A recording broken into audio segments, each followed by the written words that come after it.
Beijing, China won't come to North Korea's help if it launches missiles threatening U.S. soil and there is retaliation, a state-owned newspaper warned on Friday, but it would intervene if Washington strikes first. The Global Times newspaper is not an official mouthpiece of the Communist Party, but in this case its editorial probably does reflect government policy, experts said.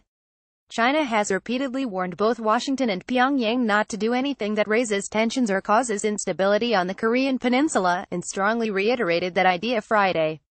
The current situation on the Korean peninsula is complicated and sensitive, Foreign Ministry spokesman Jang Shuang said in a statement. How 3 recent launches signaled new leaps in North Korea's missile capabilities. China hopes that all relevant parties will be cautious in their words and actions, and do things that help to alleviate tensions and enhance mutual trust, rather than walk on the old pathway of taking turns in shows of strength, and upgrading the tensions.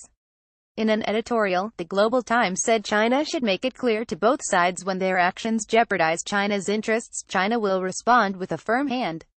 China should also make clear that if North Korea launches missiles that threaten U.S. soil first and the U.S. retaliates, China will stay neutral, it added.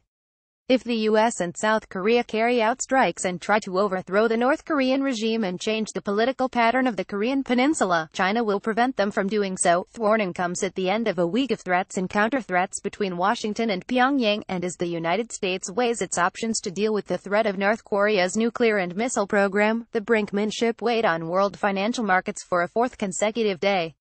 Main indexes were down in Frankfurt and Paris, and London's FTSE 100 touched its lowest level since May. Asian markets also slumped, including South Korea's Kospi, dropping 1.8%. The Dow Jones Industrial Average was largely flat after the opening bell.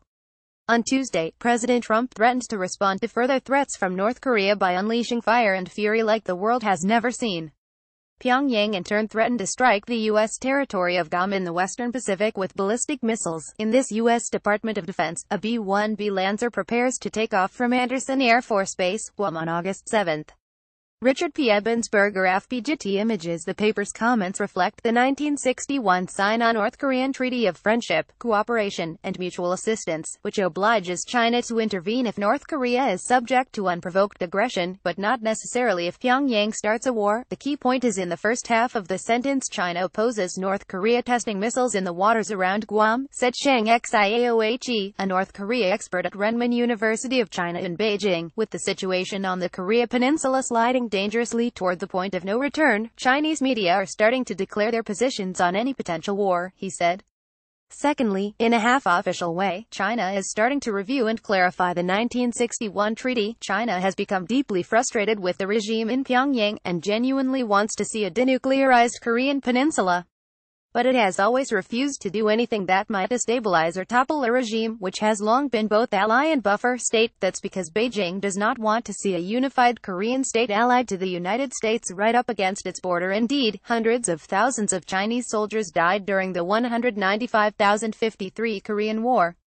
To prevent that from happening. So for now, the current uneasy status quo for China still seems better than the alternatives. That is doubly true ahead of an important Communist Party Congress in the fall, at which President Xi Jinping wants to project an aura of stability and control as he aims to consolidate his power at the start of a second 5-year term. Nevertheless, experts said debate is underway behind the scenes in China about its support for the North Korean regime. In an article on the Financial Times China website in May, for example, Tang Jiawei, a law professor at the East China University of Political Science and Law in Shanghai, argued that China should make terminating the 1961 treaty a near-term diplomatic goal, because North Korea, also known as the DPRK, had used it as cover to develop its nuclear program and avoid punishment that, he wrote, was not in China's interests.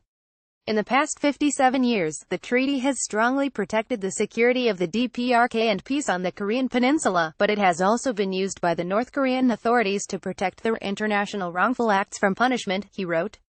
Meanwhile, China has reacted strongly to the United States sending a warship close to an island it controls in the South China Sea.